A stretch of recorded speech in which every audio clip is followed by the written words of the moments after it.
ગુજરાતીમાં એક કહેવત છે, मन होय ने तो माळवे जवाय। पर आज हमारे साथ ऐसी शख्सियत है जिनके मन में था तो वो अहमदाबाद से लंदन तक पहुंच गए, और वो भी बाइक पर। पहले 100 दिन पहले में कुछ अलग था और 100 दिन बाद वो आपको फील होता है कि अहमदाबाद से लंदन मुझे पहुंचते हुए 102 दिन लग गए। 45 कंट्रीज कवर करते हुए मैं लंदन पहुंचा हूं और 32,000 किलोमीटर कवर। एक बार चाइना में ऐसा हुआ था, वहाँ पे इंटरनेट भी गवर्नमेंट ने बंद कर दिया था, तो फैमिली से कनेक्ट एकदम जीरो हो गया था। तो वो सब थोड़े वरीड हो गए थे कि भाई वॉर सिचुएशन है, मैं वहाँ पे हूँ। वो एक्साइटमेंट भी ऐसी कि लास्ट दिन मैंने 2200 किलोमीटर विदाउट नैप 36 आवर मैंने ड्राइव की थी।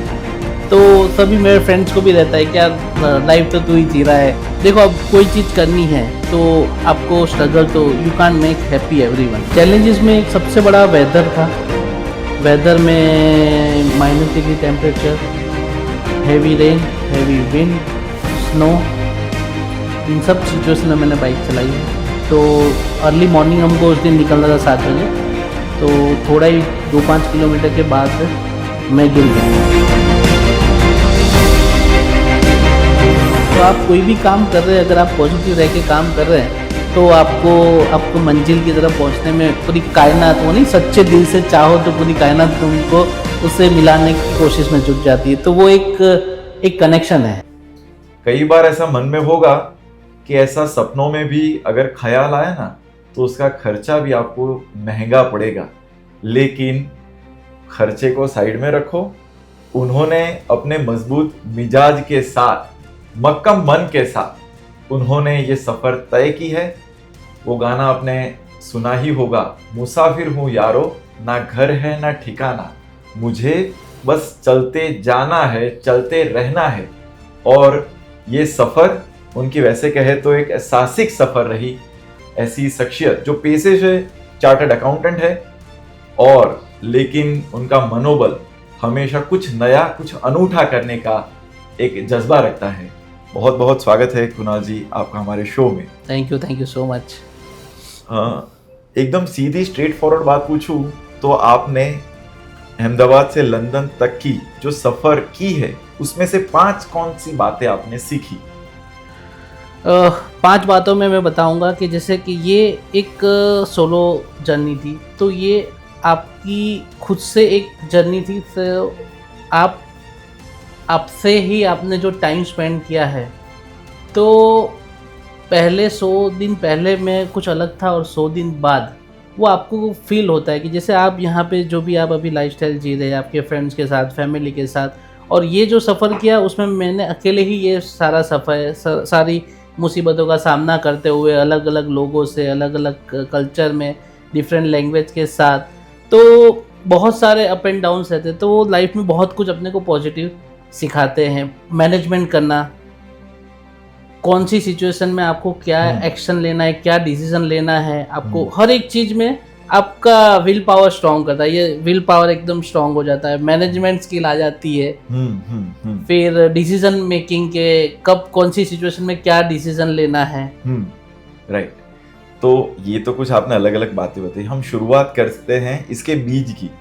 तो यहाँ से अहमदाबाद से लंदन तक कितने किलोमीटर का रास्ता है? कितनों दिनों में आपने वो सफर तय किया? आपने क्या किया? यस, अहमदाबाद से लंदन मुझे पहुंचते हुए 102 दिन लग गए। 45 कंट्रीज कवर करते हुए मैं लंदन पहुंचा हूं और 32,000 किलोमीटर कवर किए मैंने। तो जब आपने शुरू किया तो उसके पहले की एक जर्नी रही होगी। कितने दिन पहले, कितने साल पहले आपने ये सोचने का ऐसा शुरू किया कि मन के अंदर ऐसा आया कुछ ऐसा किया जाए? आज से 4 से 5 साल पहले जैसे ये सब फेसबुक पे, इंस्टाग्राम पे सब रील्स चल रही थी, तो जो भी लोग लंदन जाके आए थे तो उन्होंने उनका एक्सपीरियंस शेयर किया था। ऐसे 2 से 3 रील्स मैंने देखी थी, तो वो जो रील देख के मुझे एक अलग ही फीलिंग हुआ कि यार ये कुछ अलग ही एक्सपीरियंस है, ये कुछ एडवेंचरस थिंग है और थ्रिल है इसमें। तो तब से मेरे माइंड में था कि मैं भी ये राइड कभी ना कभी करूँगा। तो 2 साल पहले मैं थोड़ा इसके और डिटेल में, जितने भी लोग लंदन गए हैं उनसे मैंने टेलीफोनिक बात की, वो सब ढूंढना चालू किया। फिर जिसने ब्लॉग्स बनाए वो सब मैंने स्टडी किया, और 1 साल पहले से इसके फुल फ्लेज मैं इसके पीछे लग गया। भाई जैसे कब वीज़ा अप्लाई करना है, मैंने रूट प्लान से लेके 1 साल फुल फ्लेज में इसके पीछे लग गया था। जैसे बड़ा कोई वृक्ष होता है, उसकी नींव जितनी मजबूत हो उतना वृक्ष ज्यादा घना रहता है। तो आपके बचपन में भी ऐसी कोई घटना जिसको आप उसके साथ अभी की जो जर्नी है उसके साथ अगर आप कनेक्ट करना चाहे तो? अब जैसे मैं थोड़ा क्या है कि शुरुआत से ही जो भी सोचता हूँ वो मैं कर लेता हूँ, यानी उस चीज़ को लेके मैंने बहुत कुछ, जैसे सीए होते हुए भी मैंने 12 to 13 बिजनेस किए हुए हैं। तो एक हर एक चीज़ को लेके एक जज्बा जुनून अलग ही रहा हुआ है। तो जो भी चीज़ मैं ठानता हूँ तो वो उसका जब तक पूरा नहीं हो तब तक मुझे चैन नहीं होता है। तो वो मेरा हमेशा से रहा है कि अगर कोई चीज़ मैंने डिसाइड की है तो उसको मैं पूरा करता ही हूँ। राइट। तो ये जो भी चीज़ आप ठानते हो करते हो, ये गुण आप में कहाँ से है? मम्मी से, पापा से, या फिर ऐसे कोई इंस्पायरिंग आपके पर्सन आपके आसपास? मेरा एक रूल्स है लाइफ का कि जो बंदा अपनी बात का नहीं वो अपने बाप का नहीं। क्या बात है। मतलब वॉट एवर यू से इट मीन इट। आप कोई भी चीज आपके मुंह से बोल रहे हैं तो उसका इट मीन टू मी। तो जैसे मैं कोई भी चीज बोलूंगा तो वो एक अपने आप में के वो एक कमिटमेंट है। तो वो मैटर करता है मेरे लिए कि अगर मैं कोई भी चीज बोल रहा हूँ तो इट मीन टू मी। वो ऐसा है कि अगर मैंने एक बार कमिटमेंट कर दिया ऐसा बोल सकते हो। अपने आप की भी नहीं सुनता कुछ इसी तरह से। ऐसा बोल सकते हैं। राइट। तो आपने बचपन में पढ़ाई करके चार्टर्ड अकाउंटेंट बने। वैसे देखो तो आंकड़ों का मायाजाल आपके इर्द गिर्द रहा होगा। फिर भी आपने अभी कहा कि 10-12 बिजनेस, तो वो कैसे डाइवर्सिफाइड बिजनेस कैसे? हाँ, वो एक्चुअली एक पैशन था, फोटोग्राफी एक पैशन था।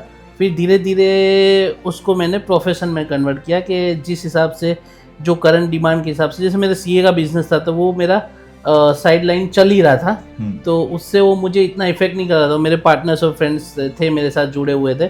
तो धीरे धीरे मैंने फोटोग्राफी से स्टार्ट किया। फोटोग्राफी के बाद साउंड, कैटरिंग, फोटोग्राफी में पूरा बड़ा सेटअप, एलईडी मिक्सर, सब कुछ मैंने किया है। तो वो किस नाम से आपने शुरू किया? मेरे सारे ऑलमोस्ट बिजनेस जोमोसो के नाम से ही रहे हुए हैं। अच्छा, तो इस जोमो शो के पीछे की कहानी क्या है? जोमोसो में एक्चुअली जोनू मोनू सोनू, हम 3 ब्रदर्स का निकनेम का कॉम्बिनेशन है।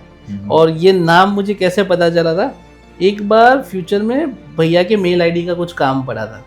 तो मेल आईडी एक्सेस करना था, मैंने भैया को पासवर्ड पूछा था। तब वो पासवर्ड में जोमोसो लिखा हुआ था। तब मेरे लिए भी, मुझे भी बहुत अच्छा लगा। तो मैंने भैया को पूछा कि ये इसका क्या मीनिंग है। तो उन्होंने बोला कि ये अपने तीनों भाइयों क्या निकनेम का कॉम्बिनेशन है। तब से वो वर्ड मेरे माइंड में इतना वो बैठ गया कि मेरी हर एक चीज पे जोमोसो मिलेगा। मेरे जितनी भी बाइक से, कार से, इवन परमानेंट टैटू बनाया हुआ है जोमोसो के नाम से। 10 से 12 कंपनियां हैं। ओहो। तो ये आप इनकी हाथों की का जो देखेंगे वो जोमोसो, जोनू, मोनू और सोनू, वो तीनों बहुत एकदम जो लिखा है वो पत्थर की लकीर उसी तरह। राइट। तो आपने जब इतने दिन यानी 102 दिन, तो एक काफी लंबा सफर, तो परिवार से दूर रहना कैसे मैनेज करते हो? देखो, अब कोई चीज करनी है तो आपको स्ट्रगल, तो you can't make happy everyone. तो कहीं ना कहीं जैसे आप कोई ऐसी एडवेंचर राइड कर रहे हैं तो बट ऑब्वियस है कि आप परिवार से तो दूर ही रहेंगे, वो अपने साथ तो नहीं आ सकते। तो रहता था मैं एवरी डे मेरी वाइफ और डॉटर से बात कर लेता। 2 से 3 दिन में पापा मम्मी से बात हो जाती थी।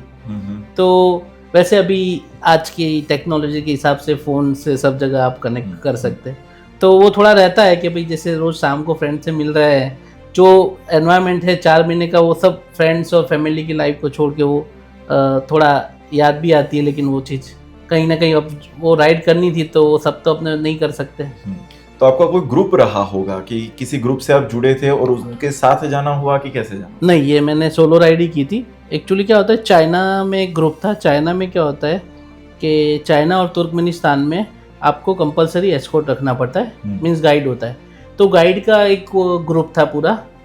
तो चाइना में 18 डेज पूरा ग्रुप साथ में था। उसमें 7 बाइक्स थे और 3 कार्स थी। तो जब आप यहाँ से निकले करीब 2 मई के आसपास, 2 मई, यस, हाँ 2 मई, तो उसके बाद यहाँ पर भारत और पाकिस्तान का एक ऑपरेशन सिंदूर, यस। मीनवाइल आप कहाँ थे? बस मैंने स्टार्ट ही किया था और वो सब प्रॉब्लम्स स्टार्ट हो गए थे। मैं जब नेपाल पहुंचा ना, नेपाल के बाद वो सब ऑपरेशन सिंदूर वाला स्टार्ट हो गया था। तो वो भी एक टफ सिचुएशन थी कि चाइना में एंटर मिलेगा या नहीं मिलेगा, एक वो एक क्वेश्चन मार्क था। अगर वो प्रॉब्लम होता तो ये मैं राइड ही नहीं कंटिन्यू कर पाता। अच्छा। बट चाइना में एक बार एंट्री मिल गई, तब एक रिलैक्स हुआ कि नहीं, अब ये ट्रिप में कोई प्रॉब्लम नहीं आएगा। तो आपने जो वो ट्रिप आपने स्टार्ट की, उसके पहले की प्री प्रिपरेशन आपकी क्या क्या रही? प्रिपरेशन में सबसे पहला तो बाइक, जैसे बाइक है तो बाइक सर्विसिंग हो गए, बाइक के जो भी नेसेसरी स्पेयर पार्ट्स है वो मैंने कैरी कर लिए थे, टूल किट कैरी कर लिए थे, मेडिकल किट हो गई। फिर क्लोथिंग में मेरे पास स्पेस का प्रॉब्लम था तो वो मैं ज़्यादा नहीं कैरी कर पाया था। कितने कपड़े लिए थे? मैंने 5 to 6 पेयर्स क्लोथिंग लिए थे। और बाइक का कार्नेट होता है, तो वो एक कार्नेट द पैसेज कहलाता है। जैसे अपना जैसे पासपोर्ट होता है वैसे बाइक का पासपोर्ट होता है, उसको कार्नेट द पैसेज बोलते हैं। वो आपको अप्लाई करना होता है। राइट। तो बाइक के लिए मैंने कार्नेट द पैसेज अप्लाई किया। आपकी बाइक आपको बहुत प्यारी है, अरे क्या नाम रखा है? वैसे मैं कोई बाइक का ऐसे नाम तो रखा नहीं है, बट बाइक थी तो ये सफ़र पूरा हुआ है। और बाइक गॉड के बाइक ने कहीं भी कोई भी तरह से मुझे परेशान नहीं किया पूरे सफ़र में। वाह। तो आपने जब स्टार्ट किया तब कई लोग आपको सी ऑफ करने के लिए भी आए होंगे। Yes yes yes yes. तो तब वो विदा वाला जो मोमेंट रहता है, यस यस यस, तब आपके प्रति लोगों का जो क्या ख्याल, उनके फीडबैक क्या मिलते थे? सबसे पहले आपने जब कन्विंस किया, लोगों को कहना शुरू किया कि ऐसे ही निकल लिया कि बहुत सारों को कहा था? एक्चुअली ये बहुत क्विक, जैसे बहुत ज़्यादा इसको मैंने पब्लिकली नहीं किया था, क्या कि काफ़ी लोगों को तो बाद में पता चला। जैसे मैं इंस्टाग्राम पे अपडेट्स रखने लगा ना, तो जो मेरे क्लोज वन है तो BMW में फ्लैग ऑफ किया था, और बाकी मेरे जो क्लोज फ्रेंड्स हैं, जिस दिन मैं निकला था उस दिन मॉर्निंग में सी ऑफ किया था। तो बहुत लोगों को मैंने नहीं बताया था। फिर वो जैसे जैसे राइड चलती गई, मैं सारे अपडेट्स डालता था, तो वैसे वैसे सबको पता चला। तो वैसे देखा जाए तो ये पूरी ट्रिप का उद्देश्य, पूरी ट्रिप का गोल क्या? वैसे तो ये मेरी पर्सनल राइड थी, लेकिन ये राइड करने से क्या होता है कि ड्रीम राइड थी, तो एक ड्रीम राइड करने के बाद का जो सेटिस्फेक्शन होता है, तो एक जैसे आपका कोई भी ड्रीम होता है, वो ड्रीम पूरा होता है तो एक वो अलग ही एक्साइटमेंट होती है। जैसे मैं जिस CA बना था, वो एक्साइटमेंट मुझे ये ट्रिप पूरी करने के बाद फील हुआ। Right right right. और वो एक्साइटमेंट भी ऐसी कि लास्ट दिन मैंने 2200 किलोमीटर विदाउट नैप 36 आवर मैंने ड्राइव की थी। जो मैंने पूरी ट्रिप में मैंने नाइट को ड्राइव नहीं की थी, लेकिन लास्ट दिन इतनी एनर्जी आ गई थी कि मैं विदाउट नैप मैंने 2200 किलोमीटर कवर किए थे। तो वैसे आपने हर दिन की शुरुआत की, तो आपका डेली रूटीन क्या रहता? डेली रूटीन में जैसे कि नेक्स्ट डे का जो भी प्लान है, मैं रात को वर्कआउट करके ही सोता था कि भाई नेक्स्ट दिन मुझे ये डेस्टिनेशन कवर करना है, इतने किलोमीटर से, और यहाँ घूमूंगा, और डेस्टिनेशन पे जाके मैं पहले होटल पे फ्रेश अप हो जाता हूँ, और फिर नियर बाय क्या क्या घूमने का है, क्या क्या खाने का, इंडियन रेस्टोरेंट क्या है, तो वो हिसाब से मैं एवरी डे डेली बेसिस पे वो प्लान बनता था। 45 कंट्रीज आपने अभी तक घूमी, कौन सी सबसे ज्यादा पसंद है? कंट्रीज तो हर एक कंट्री का एक अपना अपना एक चार्म है। तो जैसे नेपाल है तो नेपाल पहाड़ों वाला देश है, जो एक हर एक कंट्री का एक अलग ही चार्म है। चाइना है तो चाइना में टेक कंट्री है, हर एक चीज़ की जो टेक्नोलॉजी वो लोग यूज़ कर रहे हैं, उसका जो नेचुरल ब्यूटी है सब हाई फाई है। फिर जैसे कजाकिस्तान है तो वो नेचुरल ब्यूटी है, उज्बेकिस्तान है तो उसका जो इंटीरियर है, जो उसका जो कल्चर है, तो वो हर एक कंट्री की एक अलग ही चार्म है। तो उसको ऐसा नहीं बोल सकूंगा कि कौन सी कंट्री अच्छी लगी, हर एक कंट्री का एक अपना अपना अलग चार्म है। राइट। तो वो ऐसा मुझे फील नहीं हुआ कि लाइक ये मैंने पहले देख लिया है। कई लोगों से आपका संवाद हुआ होगा, तो वो उन लोगों से जब आप मिलते थे और जब आप उनको बताते कि मैं अहमदाबाद से आया हूँ, गुजरात से आया हूँ, तब उनका क्या रिएक्शन है? रिएक्शन में था कि मुझे कोई चीज़ बताने की जरूरत नहीं पड़ती थी, क्योंकि बाइक पे मैंने पूरा ब्रांडिंग कर रखा था। जैसे जो भी क्यूरियस होता है, जो एडवेंचरस होता है, तो उसको बाइक देख के ही पता चलता है। You all the way came from India, so they just see the all flags, I just mention all country flags, route plan, everything was there in my bike branding. So जो भी curious होते थे वो मिलते थे, बात करते थे, फोटो खिंचवाते थे, जर्नी के बारे में पूछते थे, कौन सा रूट लिया, आगे का क्या प्लान है, क्या क्या एक्सप्लोर किया। तो वो नॉर्मल डिस्कशन 10-15 मिनट का तो ऐसे ही हो जाता था। राइट। तो जब आप जर्नी के अंदर हाईएस्ट बाइक की स्पीड कितनी रखनी हुई? वैसे हाईएस्ट बाइक की स्पीड बताऊँ तो जिससे कि क्या है, एवरेज स्पीड मेरी 110-120 रहती थी, और बाइक एक्चुअली क्या सामान बहुत ओवरलोडेड था, तो मैं लगभग 150 से ज़्यादा नहीं गया हूँ, 120-130 के आसपास। और मैं क्रूज़ करके, जैसे हाईवे ऑलमोस्ट हाईवे होते थे तो क्रूज़ कंट्रोल होता है, तो क्रूज़ करके आराम से बाइक चलाता था। तो और जो स्वाभाविक है कि म्यूजिक एक तरफ बजता रहे, तो आपकी प्लेलिस्ट में कौन कौन से गाने थे? प्लेलिस्ट में तो क्या है, बहुत सारा मैंने ऑफलाइन मैंने डाउनलोड कर रखा था, स्पॉटिफाई में, यूट्यूब में, तो वो तो बहुत सारा कलेक्शन था मेरा। फिर कभी ऐसा लग रहा था कि भाई सॉन्ग्स भी सुन सुन के बोर हो गए, तो मैं फैमिली से बात कर लेता था, फ्रेंड्स से बात करता था। मेरे हेलमेट में ही कम्युनिकेशन सिस्टम था, जिसमें आप चालू बाइक में भी बात कर सकते, तो सामने वाले को भी आइडिया ना आवे। अच्छा। हाँ, तो आप बात भी कर सकते, क्योंकि नेटवर्क ऑलमोस्ट सब जगह रहता था। तो कभी ज़्यादा सॉन्ग से बोर हो जाता तो मैं फैमिली या फ्रेंड से बात कर लेता था। तो अलग अलग कंट्रीज के अंदर जब आप यानी वो चेंज होता कंट्री, तो वहाँ का नेटवर्क और वो कैसे वो आ जाता है। ऑलमोस्ट नेटवर्क का इतना मेजर कंसर्न मुझे कहीं पे भी, कोई ऐसी कंट्री थी जैसे चाइना है, तो चाइना में नेटवर्क का थोड़ा प्रॉब्लम था, तो चाइना में जैसे ही एंटर हुए थे तो वहाँ का सिम ले लिया था। तुर्कमेनिस्तान में अपना इंडियन नेटवर्क नहीं आया था, तो फिर वो एजेंट जो हमारे साथ रहते थे उनसे वाईफाई कनेक्ट करके कर लिया। राइट।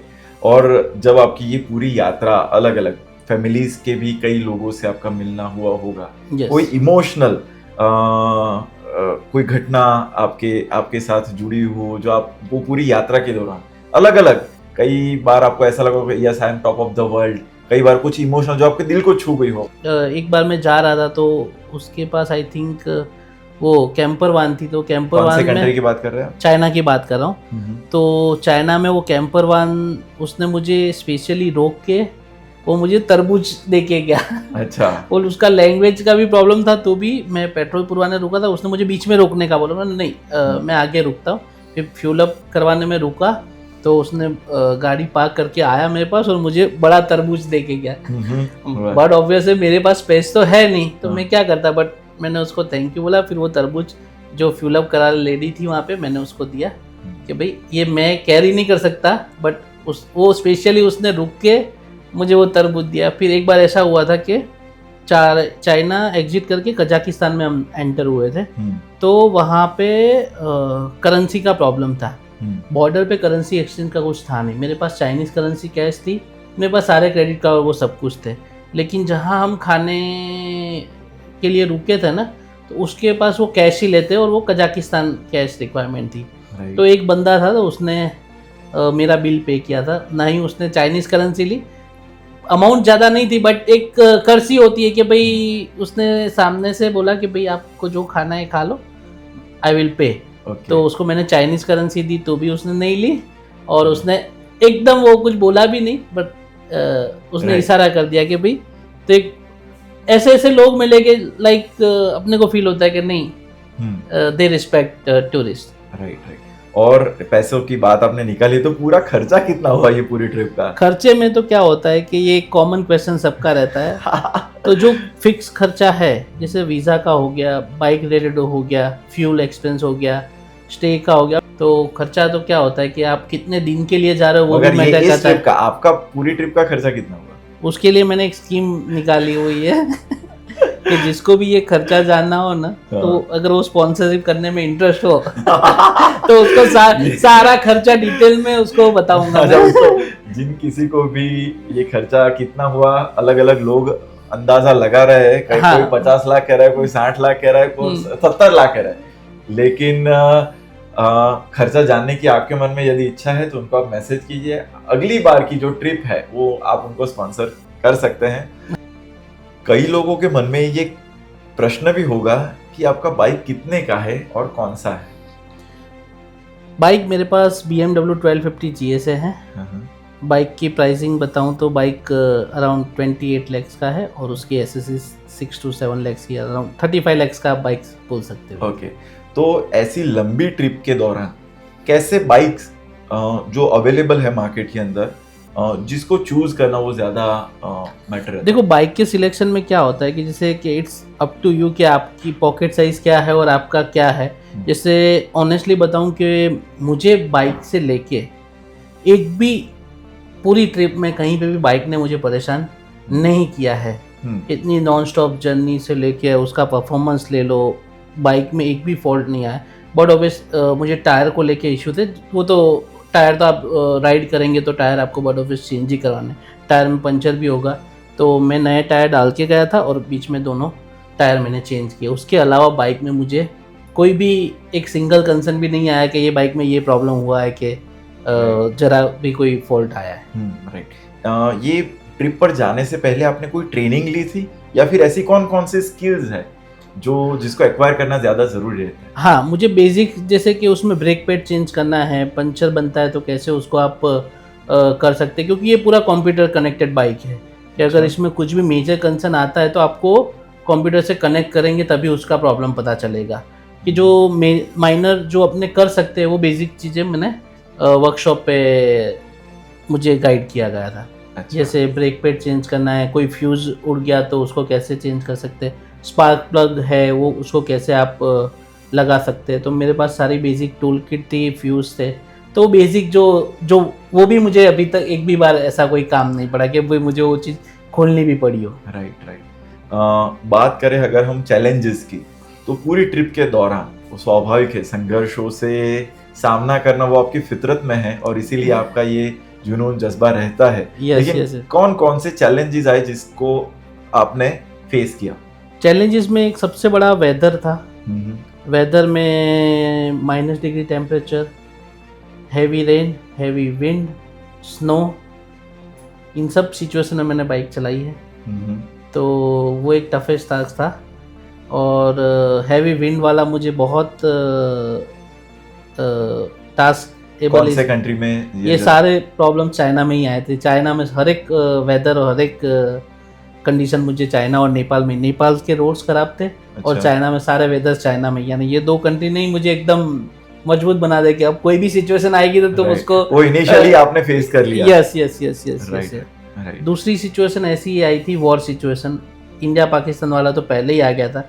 उसके बाद जब मैं ईरान में था, ईरान में जिस दिन मैं पहुंचा उसी दिन नेक्स्ट डे मॉर्निंग से वॉर स्टार्ट हो गया था। तो मैं मॉर्निंग में ही तेहरान जाने वाला था, लेकिन मेरे फ्रेंड्स के फ़ोन आ गए कि भाई तू तेहरान जाने वाला है, वहाँ पे बॉम्बिंग वगैरह ना हो गया है तो तू ध्यान से। तो फिर मैं 2 दिन तो जहाँ पे था वहीं रुका। मैंने एम्बेसी से कनेक्ट किया, सब बातें की कि भाई आगे क्या करना चाहिए।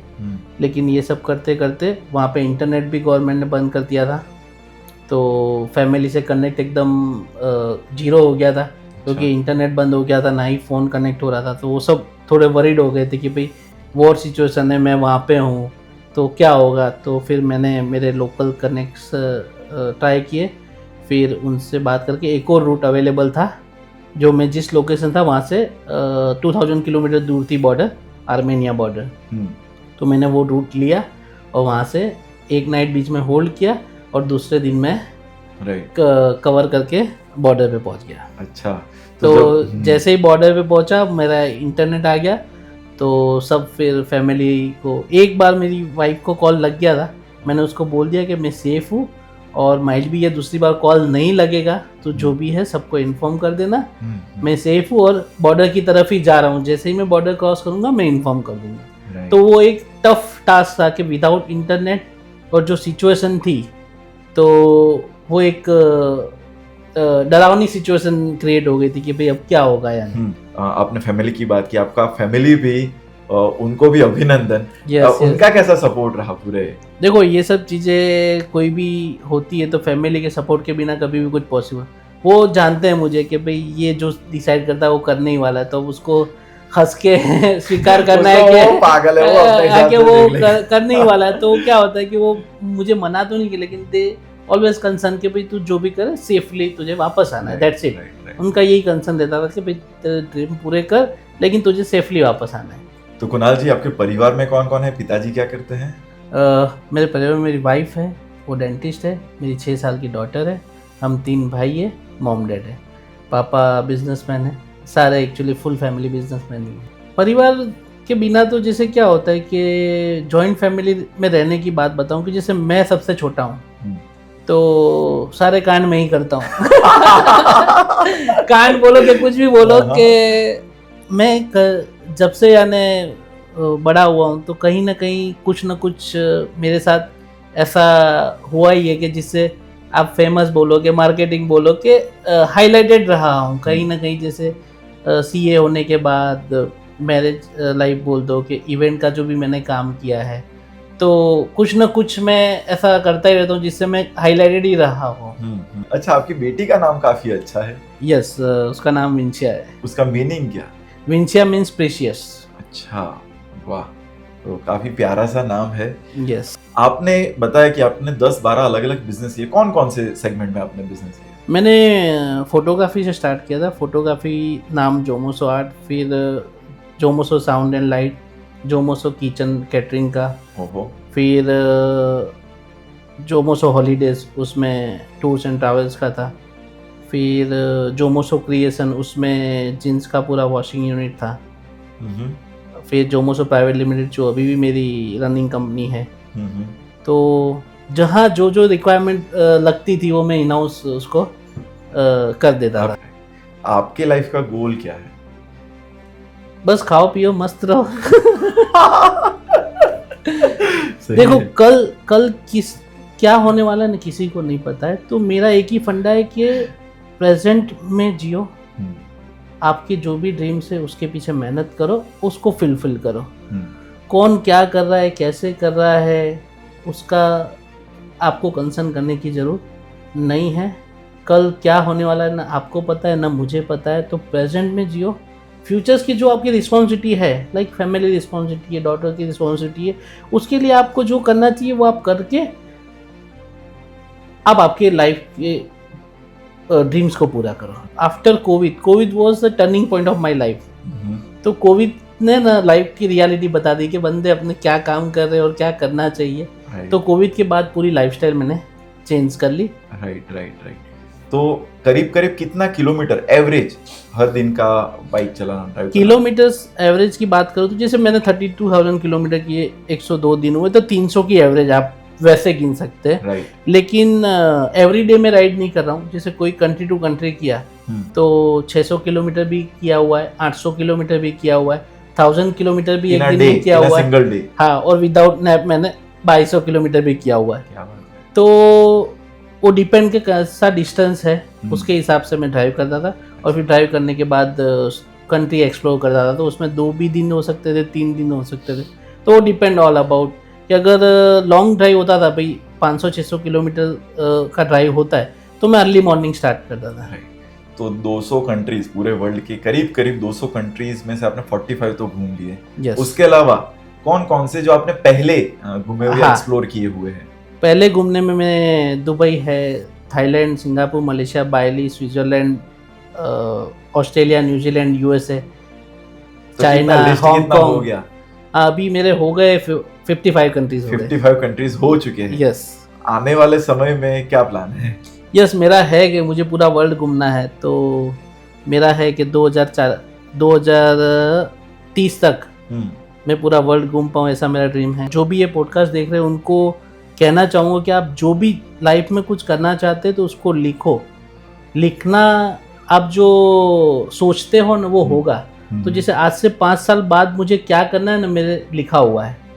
तो और अभी जो भी हो रहा है वो ऐसा नहीं कि अभी माइंड में आया और मैंने कर लिया, ये सब पहले से लिखा हुआ है। तो वो प्रैक्टिस में फॉलो करता हूँ, उसके पीछे मेहनत करता हूँ और वैसे मैं ड्रीम फुलफिल करता हूँ। तो आज से 5 साल बाद मुझे क्या करना है ना वो मेरे अभी फ़ोन में एक्सेल में आपको देखने मिलेगा, वो हिसाब से हो। यदि मैं ऐसा पूछूं कि कई लोग, कई युवा है जो आपको देखकर एक मन के अंदर एक एस्पिरेशन बना रहे हैं कि मुझे उनके जैसा बनना है, राइट? तो उनके लिए आपके क्या विचार है? बस उनके लिए यही कहना चाहूँगा कि dream big, work hard and fulfil your dream. बड़ा ड्रीम कैसे देखा जाए? बड़ा ड्रीम में यही है कि आप कोई भी चीज़ सोचेंगे ना तभी होगी। सबसे पहले सोच जरूरी है, और जब तक बड़ा नहीं सोचोगे तो बड़ा कर नहीं पाओगे। अब आप सोचोगे छोटा तो करोगे भी छोटा ही। तो सबसे शुरुआत जो होती है वो सोच पर से ही होती है। अगर आप बड़ा सोच रहे हो तो उसके लिए उतनी मेहनत करोगे और उसके हिसाब से आप ड्रीम अचीव करोगे। तो सोच सबसे इम्पोर्टेंट रोल रखती है। तो जब तक आप बड़ा नहीं सोचोगे तो आप बड़ा नहीं कर पाओगे। तो चलिए, बहुत बहुत शुभकामनाएं आपकी अगली जर्नी के थैंक लिए यू भी, सो मच। है ना। और हम ऐसी आशा रखते हैं, बाकी अभी तो 55 हुई है, बाकी की जो 145 कंट्रीज है वो भी आप इसी तरह घूमो। ढेर सारी शुभकामनाएं। Thank you so much. तो ये थे कुणाल जैन, जो पेशे से चार्टर्ड अकाउंटेंट रहे, लेकिन उनके मन के अंदर एक बीज जो बोया गया कि चलो यार अहमदाबाद से लंदन की सफ़र तय करते हैं, उन्होंने वो किया। सिर्फ वो सफ़र तय ही नहीं किया, उसके साथ साथ उन्होंने कई सारे अनुभवों का खजाना भी बतौर अपने साथ वो लेकर आए हैं। उसमें से कुछ यादों के किस्से, कहानियां हमने आप तक पहुंचाए हैं। ये आपको कैसा लगा हमें कमेंट में ज़रूर बताइए, और ऐसे आप कौन कौन से टॉपिक पर आप बात करना चाहेंगे ये भी हमें ज़रूर बताइए। मुझे अनुमति दीजिए, मैं हितांश आप सभी से विदा लेता हूँ। नमस्कार।